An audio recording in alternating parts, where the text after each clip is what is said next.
Good morning, good afternoon, and good evening, everyone, wherever in the world you may be joining us from today. My name is Francesco Del Carpio, and I am the CFA York Operations Coordinator. I would like to officially open the fifth session of the Climate Change Displacement Dialogue Speaker Series. This series is presented in partnership with the Center for Refugee Studies at York University, York Emergency Mitigation, Engagement, Response, and Governance Institute, CFAL Philippines, the University of the Philippines Resilience Institute, and Antalya Bilham University. I would like to begin today's session with a land acknowledgement. We acknowledge and recognize that many Indigenous nations have longstanding relationships with the territory upon which our campuses are located that precede the establishment of York University. The area is known as Toronto and has been caretaken by the Anishinaabe Nation, the Haudenosaunee Confederacy, and the Huron-Wendat. It is now home to many First Nation, Inuit, and Métis communities. We acknowledge the current treaty holders, the Mississaugas of the Credit First Nation, and that the territory is subject to the Dish with One Spoon Wampum Belt Covenant, an agreement to peaceably share and care for the Great Lakes region. As this is an online event, our participants may be joining from various locations, so I strongly encourage you to learn about the traditional land upon which you are located. With this, I welcome our moderator, our speaker, and our participants from around the world. Welcome to our webinar. It is now my great pleasure to introduce today's moderator, Nilanjana Ganguly. Nilanjana, or Nell, is a PhD candidate at the Faculty of Environmental and Urban Change at York University. Her work employs an intersectional systems thinking and participatory approach to develop strategies for improving health resilience among women engaged in transactional sex in Malawi's gendered natural resource economies, particularly in the Lake Chilwa Basin.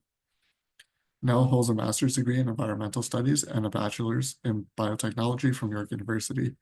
From 2022 to 2024, Nell served as a project manager for the Dataley Institute's complex adaptive modeling of the health impacts of climate change in Malawi project. She currently contributes as a graduate research assistant and grant writer for the Malawi team and volunteers as a grant manager for the Leadership of Environment and Development Southern and East Africa.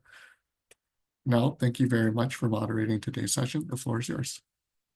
Thank you, Francesco. Welcome again to this awesome series titled Climate Change Displacement Dialogue. Last month, we heard from Dr. Anwar on climate heat and displacement in Pakistan. Today, we will hear from a dear friend, Dr. Cuaton, on the topic of climate gentrification, which is very emerging and happening topic at this point of time, and a case study of planned relocation project in the aftermath of Super Typhoon Haiyan in the Philippines. Jin researches social policy issues on disasters, displacements, and climate action in Southeast Asia. He has ongoing interdisciplinary projects with rural indigenous communities in Malaysia and coastal and island communities in the Philippines and Indonesia. His works are published in leading academic journals such as Geoforum, World Development, International Journal for Disaster Risk Reduction, and Third World Quarterly. He's a research assistant professor at the Department of Sociology and Social Policy at Lingnan University in Hong Kong. Welcome, Jin. Before I hand it over to you, I'll just quickly go through some housekeeping rules. So this is a 1-hour session. Jin will present for around 35 to 40 minutes. If you need a 5-minute ping, let me know. We will take all the questions at the end of the session, but please feel free to send your questions through the Q&A chat box at the bottom. And I will, for the interest of time, I will facilitate the Q&A session and pose your questions to Jin for the discussion. Finally, Francesco will close the event at 1 o'clock. And without further ado, Dr. Cuaton, the stage is yours. Thank you very much. I hope that you can hear me clearly. Yes. I'll just share my screen.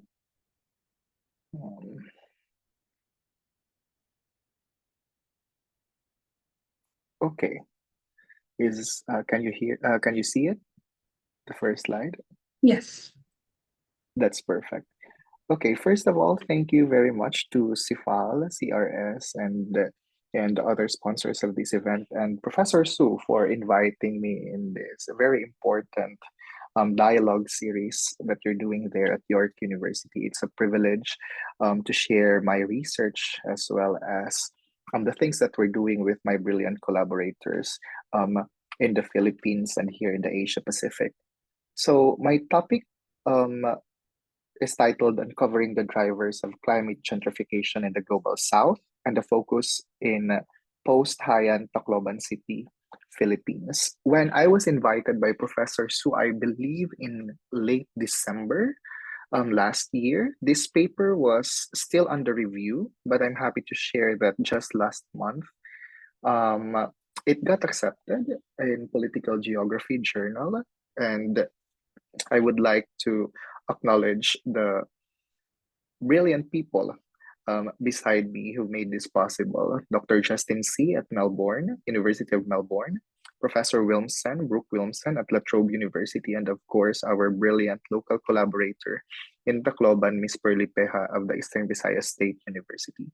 This project study is part of a small research project funded by La Trobe University's Philippine Australia Forum.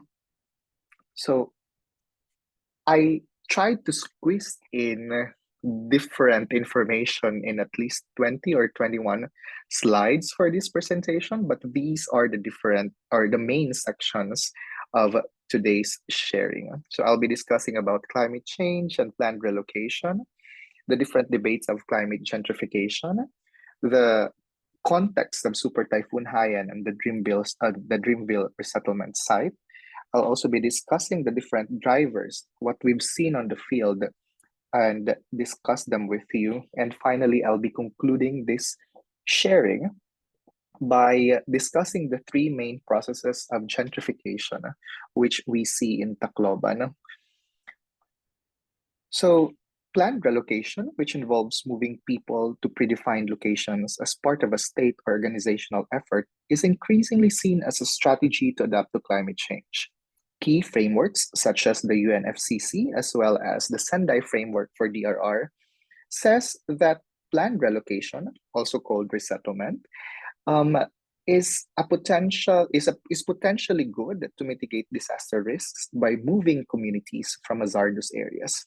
Many countries, particularly in the Pacific, such as Fiji and Vanuatu, have actually developed national policies and guidelines on planned relocation, and they focus on the critical importance of thorough planning, alignment with sociocultural values, and inclusive community engagement to ensure its effectiveness. Yet, with all of these positive things attached to planned relocation, critical scholars are quite wary of normalizing planned relocation as an adaptive measure against climate change. Evidence from decades literature on development-induced displacement and resettlement shows that relocating communities can have severe impacts on their livelihoods, culture, and security. These consequences highlight the potential risks and complexities involved in planned relocation. For example, my collaborators Justin and Brooke in their research on flood control project as adaptation in the Philippines, they found that the project exacerbated pre-existing inequalities rather than achieved just adaptation outcomes. So it raises the question of whether planned relocation really, particularly used as a response to climate adaptation, could drive gentrification.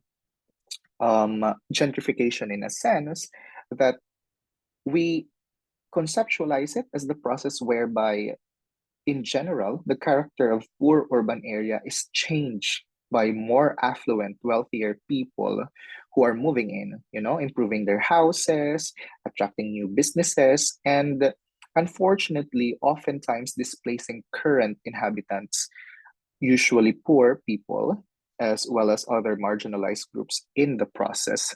So, while most studies on planned relocation as adaptation focuses on outmigration or the double displacement of those who can sustain their lives in resettlement sites, the potential for planned relocation to create wealth disparities and contribute to this notion of gentrification is still nascent, still very new.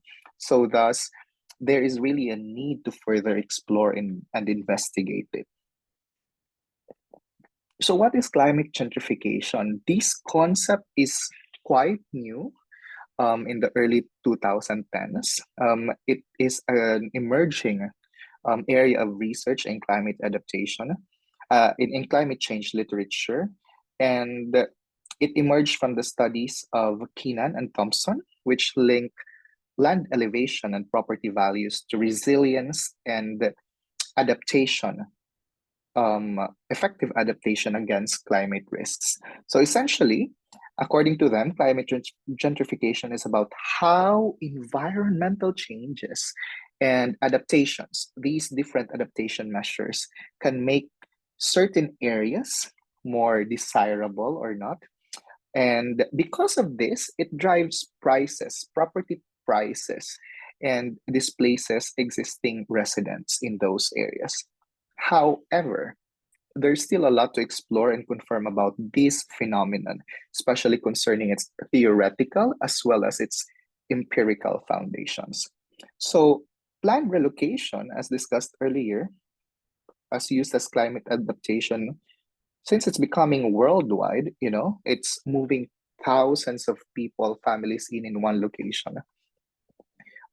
We wanted to explore whether how it could be connected to this concept of climate gentrification.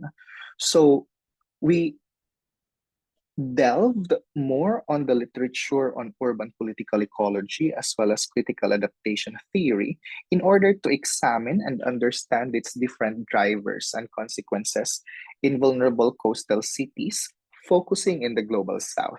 So these perspectives, we argue, can help repoliticize climate adaptation, emphasizing justice and inequality, and push for a broader, bigger, more place sensitive understanding of gentrification beyond the global north, cities in global north countries. So, to deepen our understanding of climate gentrification in the global south, we examined planned relocation project in the Philippines, what we term as a leader. I don't know if it's a good kind of leader in climate resettlement legislation.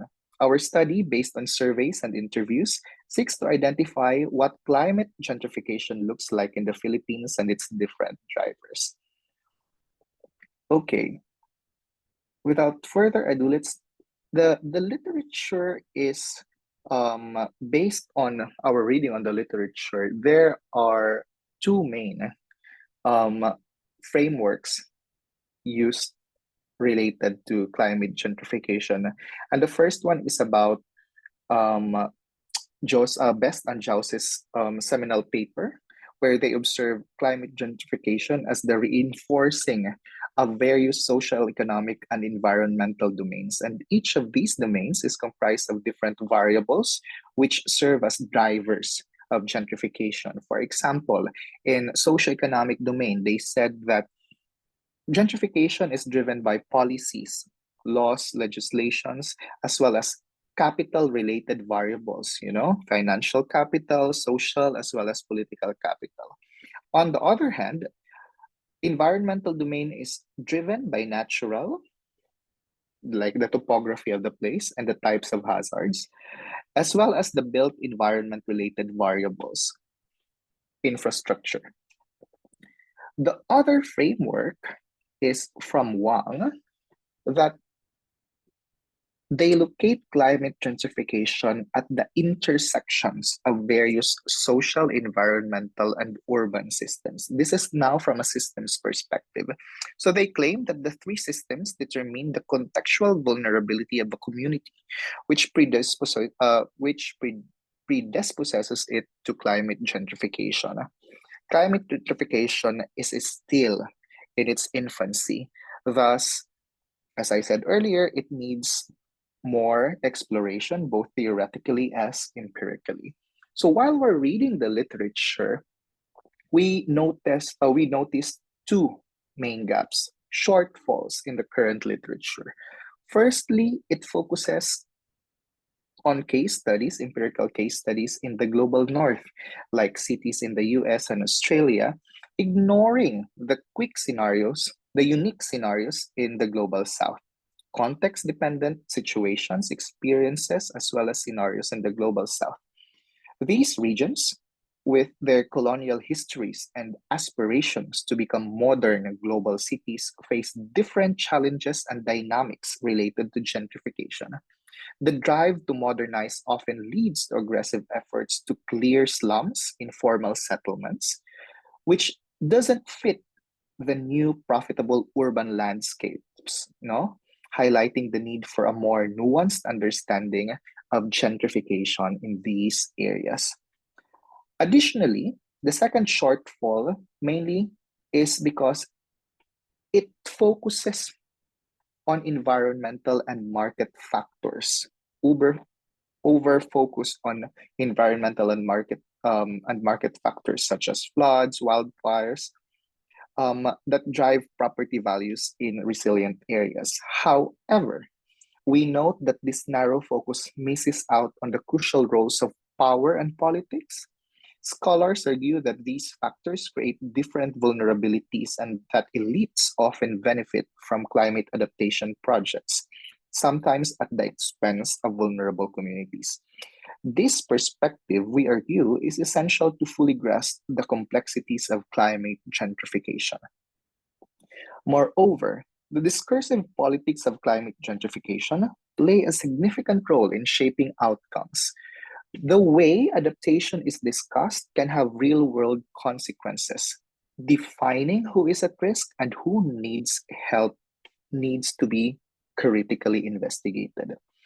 In the case of Global South, often it is framed as needing to be saved by people, technologies, ways of doing things from the global north, wherein it perpetuates dependencies and inequalities.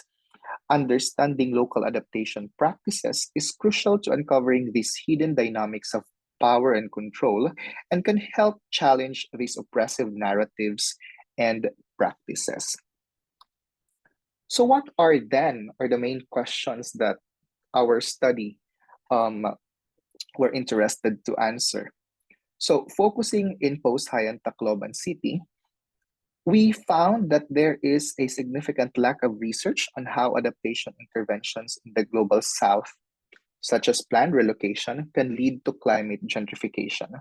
So this gap is very concerning, especially since there's minimal focus on the role of power, both the material as well as the discursive dimensions of power in shaping vulnerability and inequality in these processes.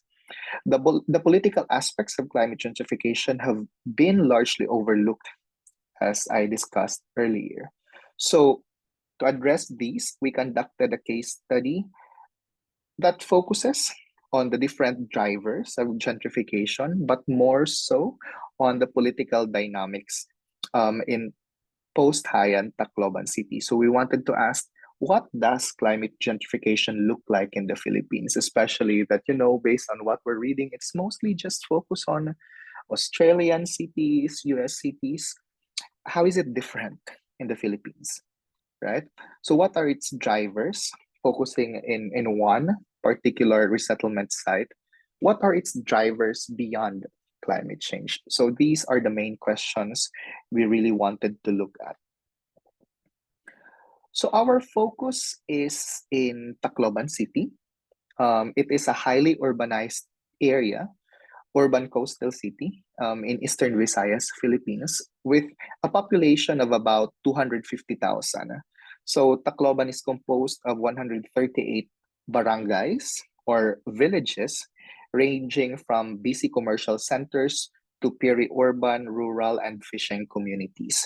The city was severely affected by Typhoon Haiyan in 2013, which resulted in extensive loss of life and property, particularly in informal coastal tenements. In Tacloban alone, the casualties were at least 5,000 to 6,000.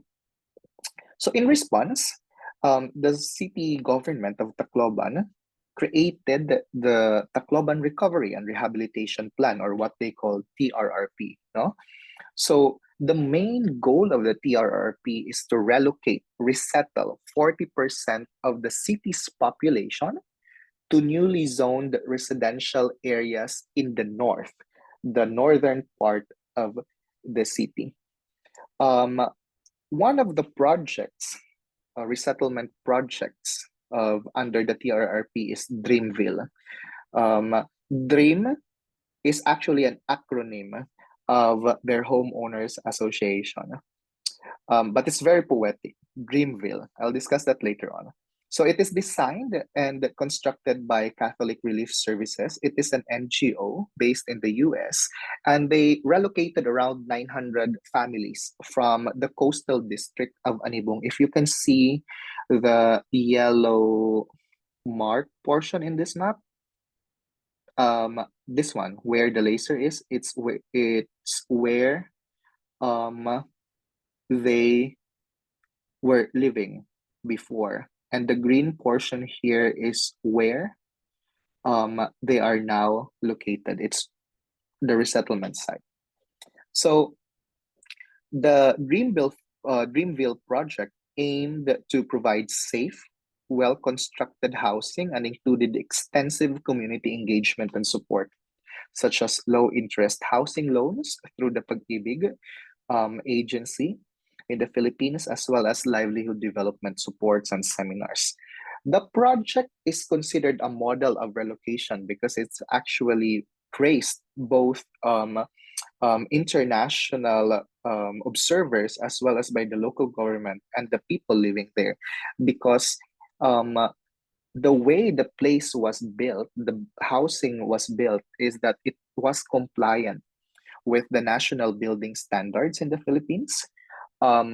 It is well connected to essential services such as water, work, the hospital, the city center, because compared to the other 30 resettlement sites in Tacloban, Dreamville was the nearest to the downtown area. This is so because the project funders and lead facilitators envisioned that the resettlement site should be near the social networks and social connections and infrastructure where the relocatees initially were living. So because of these different reasons, Dreamville is a model for planned relocation with development. It highlights the potential for just outcomes when projects are well prepared. This is what they call the planned relocation with development. So we also noted, based on our discussions with the communities there, that Dreamville, the resettlement site, is considered by the locals as a prime land. The area showcases elements of gentrification.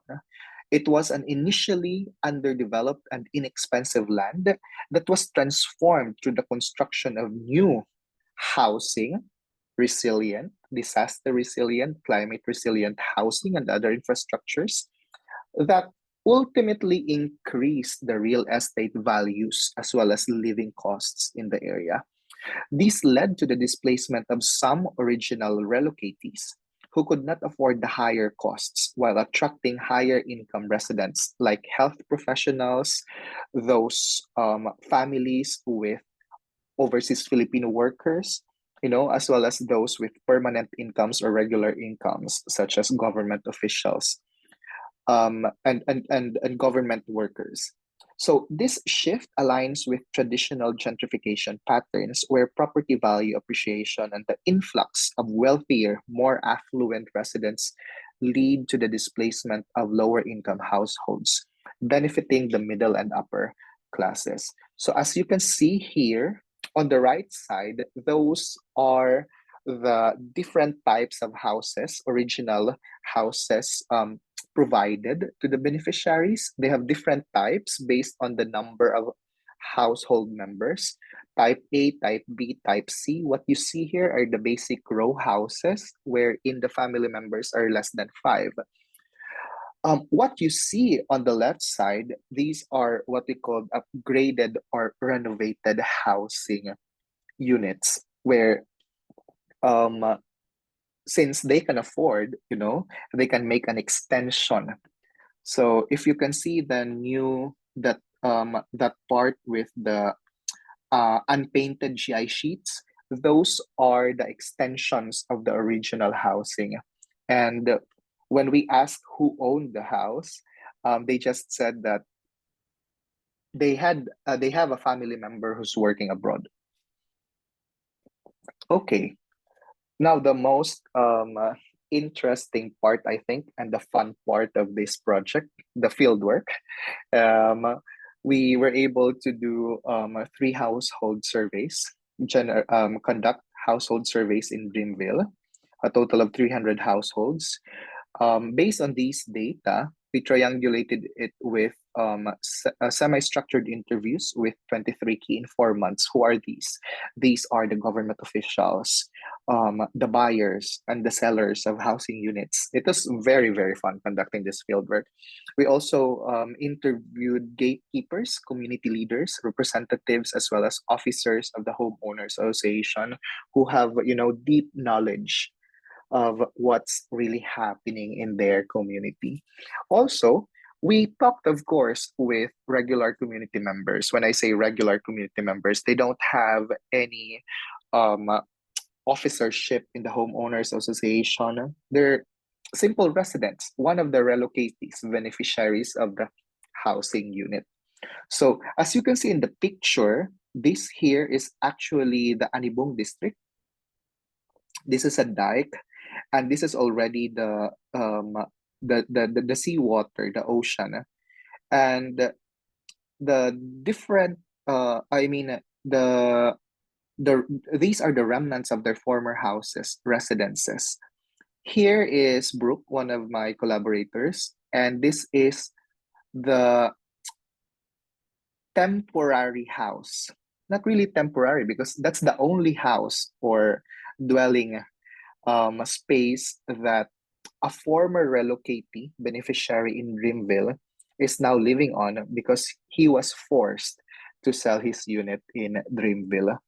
This is when we were interviewing residents who were patrolling the forced demolition of their houses because during that time the city government was actively conducting administrative demolition of the informal settlements where they lived before, because in order for you to get a housing unit in Dreamville, you need to vacate, abandon your um, informal settlement in the Anibong district, which is considered a no build or no dwelling zone after Typhoon Haiyan.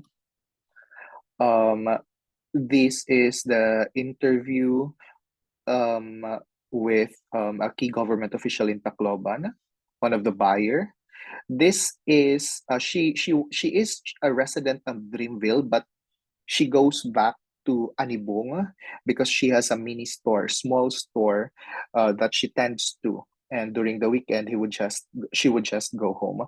These are the hired men to dismantle or demolish the houses, concrete houses of the more affluent members in Anibong who also got um, housing units in Dreamville. It's very, very fun. It's a very fun field work. We conducted this in 2 months, February and March in 2023. So around 2 years already. So now, let's go to the main, the meat of our findings. So we unpack different drivers, multiple drivers of gentrification in Dreamville. So we used Best and Chauce's framework, focusing on environmental and socioeconomic factors. So as we've said earlier, environmental factors are comprised of 2 variables. These are the natural and built environment, while the socioeconomic factors are composed of the policy and capital variables. So in this table, we summarized how we conceptualize gentrification together with the framework at Jauzi, as well as our empirical data. So we distinguished between climate-related drivers of gentrification, as you see here, and what we term as general drivers of gentrification. These are the general reasons that drive gentrification, based on the literature that we saw in Dreamville. This is to better foreground gentrification's multifaceted nature and to avoid its conflation, its conflation with its climate-induced variants. So we find that in Tacloban, climate-related and general drivers coalesce. They intersect and create pathways of gentrification that are quite unique to Tacloban City, to the context of Tacloban post-Haiyan. So this is only the first part. The second part of the findings will focus on expanding this framework by discussing the political considerations as well as aspects that are quite unique in Dreamville's context and why it drives gentrification. By doing this, we aim to provide a more comprehensive understanding of climate gentrification in Tacloban. So first, let's focus on environmental drivers. As I've discussed before, both climate-related and general factors coalesce and drive gentrification in Dreamville. So according to our finding, Dreamville's homes meet the latest safety standards designed to withstand earthquakes and strong winds, as you can read in the direct quotation from one of our informants. The structural integrity of these homes, as confirmed by the city officials, makes Dreamville a superior resettlement project compared to others. This safety factor is a key driver of its attractiveness and subsequent gentrification. Despite the safety and quality of homes, we found, however, that many residents miss their old lives in the Anibong Coastal District. So they said that, well, although we have good houses here, strong houses, we miss Anibong because, it's closer to the sea, it's closer to the market area where many of them sell their goods, especially seafood. It's also close to the schools where their children go to. So the move to Dreamville, they said it disrupted their livelihoods and increased living costs. So for example, they have, since there's like limited infrastructure in Dreamville, they have to send their child at least 10 kilometers from Dreamville to the city center where most of the schools were located. So some families still hold on to their coastal homes while using their resettlement houses mainly for evacuation in times of hazards. For example, when there is like a storm coming. This dual living situation highlights the community's struggle to adapt to the new living conditions and the ongoing connection to their original homes. Living conditions in Dreamville are challenging, with issues like the lack of clean drinking water and high living costs. Water has to be trucked in, making it expensive. I have a different paper out of related to this, which unpack the different drivers of water insecurity in post-Haiyan resettlement sites, including that of Dreamville. Food and other necessities are also pricier compared to their previous homes. So these increased costs make it difficult for poorer relocators to sustain themselves, contributing to their dissatisfaction with the resettlement. On the other hand, rapid economic development in Dreamville is driving living costs even more. New infrastructure projects like hospitals, as you've seen before in the previous slides, schools and shopping centers, the speculated shopping centers that's going to be built in the area, they said that it is transforming. They are transforming Dreamville into a prime residential area or community. So they said that while this development attracts wealthier residents, it further alienates the original relocators who cannot afford the higher costs of living in Dreamville. The high commuting expenses also contribute to the feeling that Dreamville is more suited to wealthier Tacloban residents compared to them who are less well off. This in turn pushes out the poorer families from Dreamville. So this one focuses on socioeconomic drivers. According to the framework of Best and Jausi, they argue that the neoliberal growth model, which prioritizes economic development and private interests, induce climate gentrification. So what we've seen in post-Haiyan Tacloban, climate and land use policies led to the displacement of thousands of coastal residents, aligning with the national government's reconstruction assistance for Yolanda, the major national plan in post-Yolanda or post-Typhoon Haiyan reconstruction and recovery efforts.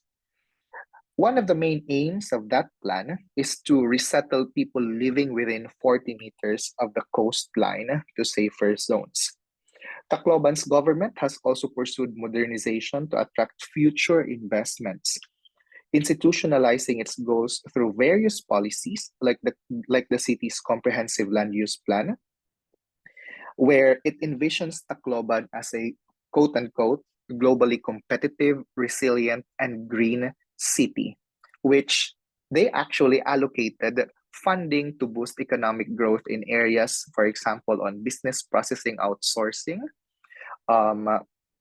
call center jobs, right? It's a big it's a big thing in the Philippines, not only in Tacloban.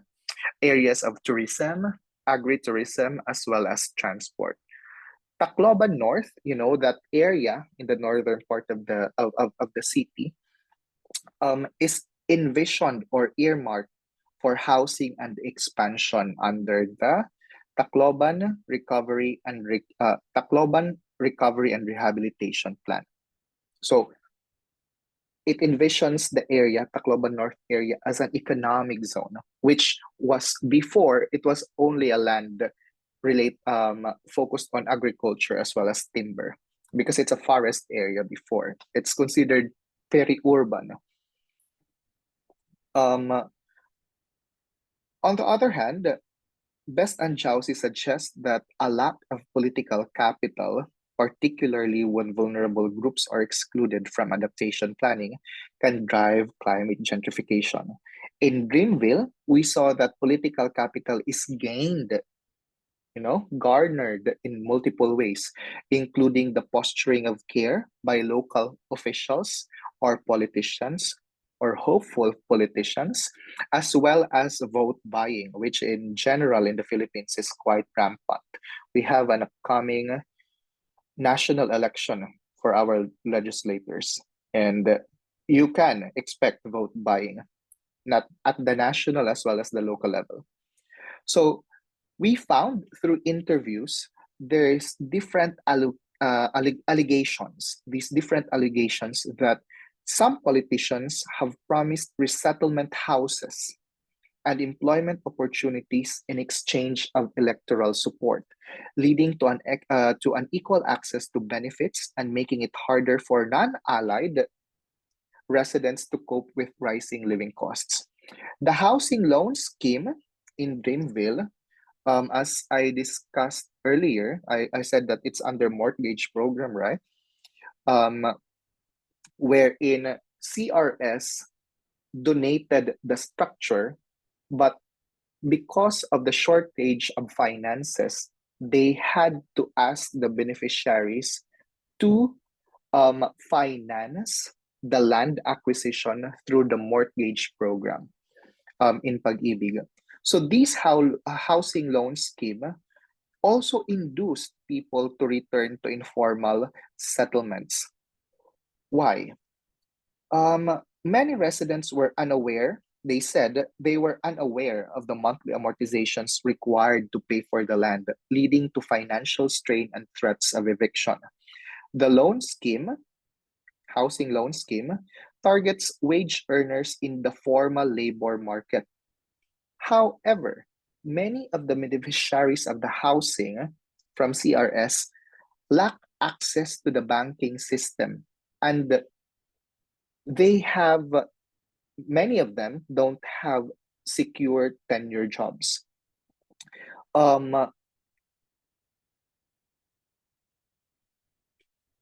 So this situation results to anxiety and fear actually for many relocatees. If you can see this envelope, you can see the logo of the Pag-ibig agency. The white one means that the household was paying their mortgage on time. The red one means that they had late payments. They have outstanding bills that need to be paid, either 1 month, 2 months, or 3 months. So because of this fear that, oh my God, this is they're going to take back um, our residence because we're not able to pay the mortgage. So this created fear that some residents began selling their houses, to avoid potential foreclosure. It's better, okay, I might as well sell this so that I get something, even just a little, compared to getting nothing once they foreclose um, my house because of my inability to pay for the monthly mortgage. So where do they go? They move in with relatives within resettlement sites. You have to understand that these residents come from the same area in Anibung. So most of them are relatives. Some of them are relatives like cousins, um, or even siblings. So they just move in to their house. Um, the second the second pathway is that they return back to the coast in Anibung. The third one is that they relocate to other resettlement areas that are free. These are the houses that were provided through the National Housing Agency by the Philippine government. So we saw that the value of Dreamville homes have also increased significantly, making it more attractive for those who can afford to move in, and for those who can't, to move out, to be forced to move out.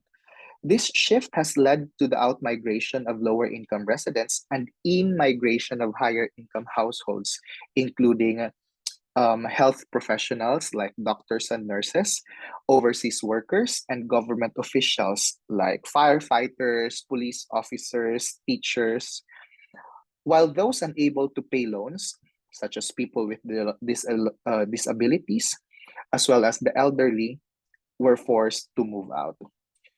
On the other hand, as you can see here, this is the estimated value of the housing unit, the mean and median value of the house in 2019 when they first moved in, and in 2022 estimate. So an increase of 73.2% mean value and 93.5% median value. In addition, the rising costs of living combined with the economic development and infrastructure projects in Dreamville have created a gentrification dynamic. The new developments have driven up prices, making it difficult for the original relocatees to afford living there. We argue that this transformation has benefited middle and upper class residents, aligning with traditional gentrification patterns and highlighting the need to consider both climate related and general drivers in understanding climate gentrification.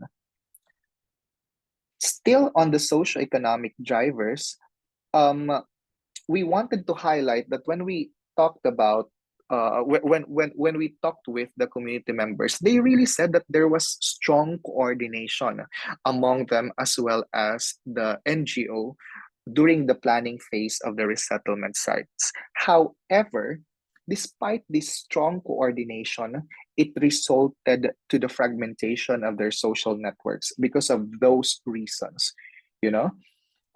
Many express feelings of loneliness and disconnection from their former neighbors and family members. Some residents also feel out of place due to the socioeconomic differences between them and the new neighbors. The new neighbors, they call them the newcomers, who can afford to pay for houses in cash and are working professionals, quote unquote working professionals. This has led to feelings of being looked down upon, and a sense of not belonging to the new community. Although um, they have many neighbors, from Anibong.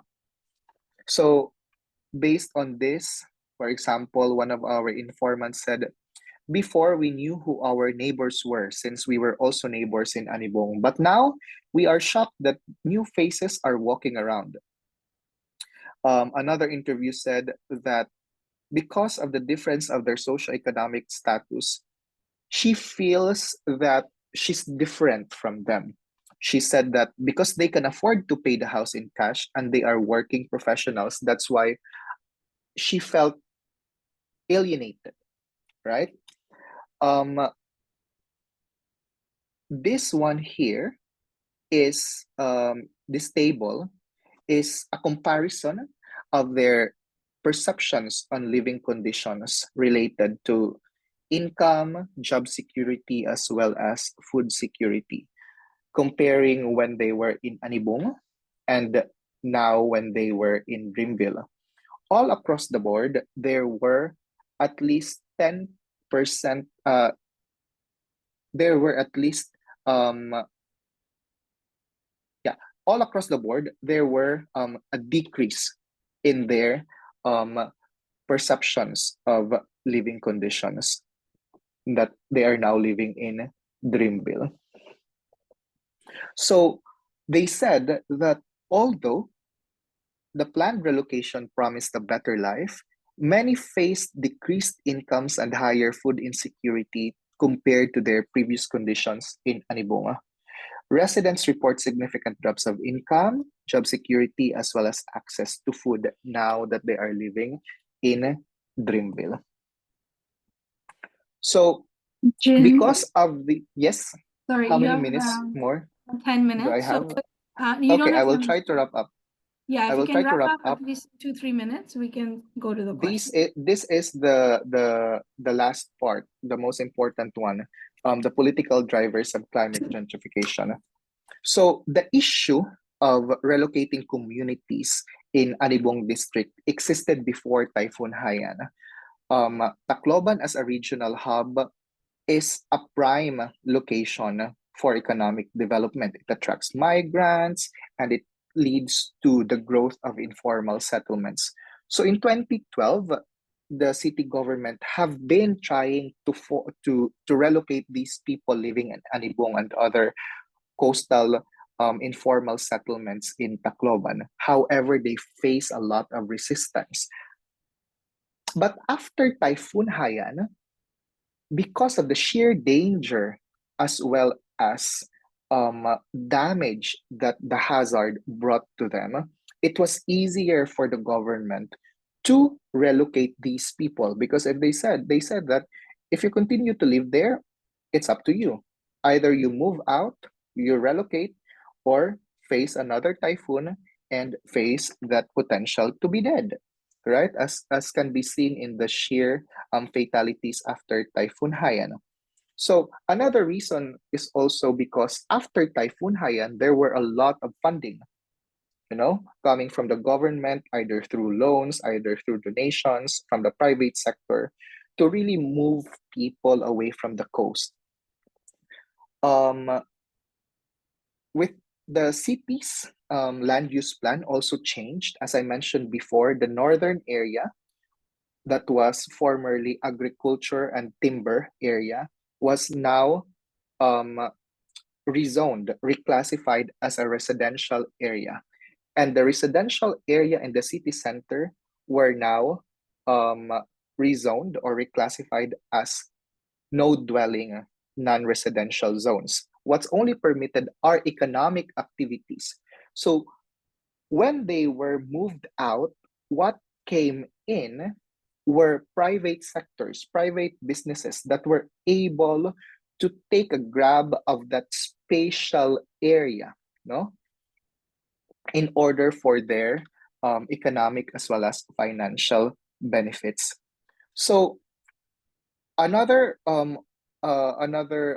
reason as well is that the resettlement of the families made it easier for the government, both national and the local government, to implement big infrastructural areas. You know, this is, for example, the Leyte Tide Embankment Project and the new Causeway Project in the Bay surrounding Tacloban, which aims to attract tourists and generate revenue through commercial developments. Critical scholars argue that the main threat to coastal residents in Tacloban is not climate change, but class and property dynamics. The government's framing of the relocation as a hazard avoidance strategy masked the economic motives behind it and silenced residents' concerns as well as issues. The dominant discourse of risk and vulnerability trivialized the marginalization and dispossession caused by relocation, portraying them as necessary for hazard and climate change protection. So to conclude, we found that there are three distinct processes of climate gentrification in Tacloban City, in the case of Tacloban City and in the global south. First is that post-colonial aspirations for world-class and safe city. One significant driver of climate gentrification in Tacloban is the government's aspiration to be a climate-safe and globally competitive city. This vision involves displacing informal settlers from vulnerable coastal areas to residential zones like Dreamville. The government portrays these relocations as necessary to modernize and develop and be disaster resilient, thus justifying displacement of poorer communities. Our study also reveals that climate gentrification is shaped by multiple interests and agendas beyond capitalist accumulation. Various actors, including government officials, private developers, and community members, have competing claims to land.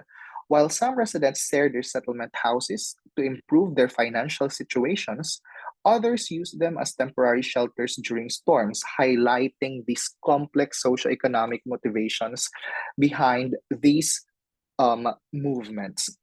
So, contrary to typical gentrification narratives, displacement in the case of post-Haiyan Tacloban is multi-directional.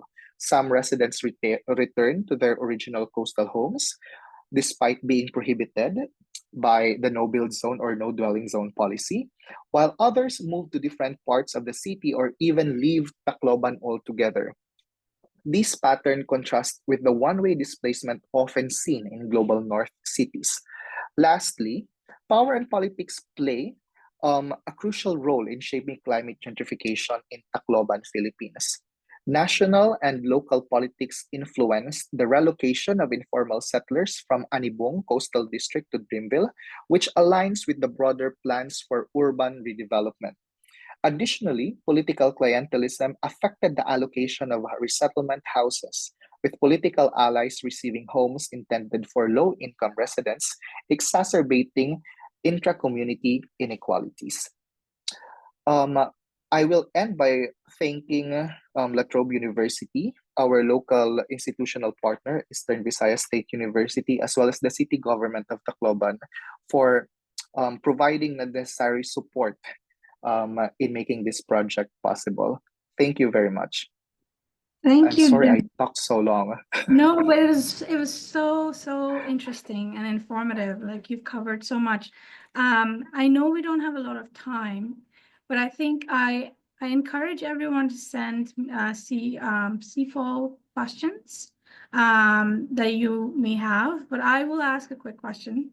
When the area was chosen for Dreamville, were there any consultations done? Like what kind of consultations were done, if any at all, right? Because we've been talking about consultations so much. Yeah. So Dreamville is actually the last resettlement project that was built in Tacloban, because um, so it started in 29, the construction started in 2017. Imagine 2013 was the year that Typhoon Haiyan happened, but it was only in 2017 that um, that the construction of the houses begun. Part of that is that CRS does not usually provide shelter projects, but uh, because of the need, they implemented that project. So they said they're learning. They had to learn from the many issues surrounding previous resettlement projects, earlier resettlement projects. There was no relocation, there was no consultation. The houses were raffled to the beneficiaries, random selection. So they learned from it. So they said, oh, they conducted extensive community consultations, at least three, from 2015 to 20, I think last part of 2016. They also did um, economic viability surveys to the residents in Anibong district. Anibong district is composed of six villages. So they had to conduct surveys with the residents, whether what kind of housing structure design do you want, what kind of payment method, or do you want it to just be fully donated, no cost, this and that. They said that it is with coordination. Also, CRS said that they closely coordinated with the local government as well as regional agencies working in Eastern Visayas. I mentioned earlier that Dreamville is considered as a model relocation because it is a planned relocation with development, right? So they said all of this they did. But unfortunately, when we tried to triangulate that on the ground, the homeowners association said, okay, they did this, but the regular residents that we surveyed, that we talked to either through the FGDs or informal conversations on the ground, said that they forgot that these things happened, maybe because it's been a long time already. Yeah. So as much as participatory, well-coordinated, well-intentioned coordination is concerned, they said it was there. But unfortunately, it still resulted to unintended consequences. So this is quite contrary to what IPCC Sendai framework said, that it can be a good mitigation strategy so long as it's well planned, right? Right. But then again, because of these different factors, political dynamics on the ground, it could still render maladaptive outcomes for those that are relocated. No, that's exactly where I wanted you to take us to. That's that it is the consultation is so important, and we've been talking about the consultation piece in plan relocation a lot on the series. So you give there's an emerging critique to that, right? Right, like and participatory consultations. Right, and you give such a great example of where it is going wrong, right? So with that, I'll have to finish up this amazing presentation. And, I have lots of questions, as you were seeing, I was reading. I mean, so I can please always contact me through email as well as the participants. And anyone, exactly, and anyone from the participants, if they want to contact Jen, please go ahead and contact or send an email to Francesco to CFO, and we'll convey the message. With that, thank you again, Jen, and I'll invite Francesco to close the call. Thank you. Thank you. Thank you so much. Yeah, I'm just to follow up on what you're saying, I'm putting my email in the chat right now for everybody to see. So if anybody would like to follow up, has any questions, please email me and I'll pass them along to Dr. Cuaton. And Francisco, sorry, just to add, the full paper is actually open access. So anyone interested to read more, I mean, I can only say very little in 35, 40 minutes, 50 minutes. So my apologies for that. But if you want to read more about the topic, please download. It's open access. Awesome. Thank you. Great. Thank you so much. Yeah, and then with that, oh, I see. Did you share the link? Yep, I Yeah, send it. okay, perfect. Okay, so yeah, so if anybody would like, can I share the link in the chat with everyone? Is that okay? Yeah. Yep, okay. So there's the link to the paper if you'd all like to download it. And again, if you have any questions to follow up with, please email me and I'll pass them along. And then with that, just thank you so much, Dr. Cuaton, for the great presentation. It was really interesting to see all the research and the and to learn about all the fieldwork and the way that people kind of experienced the planned relocation.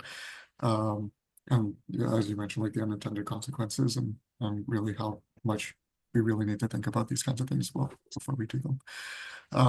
And thank you as well to Nell for moderating the session again today.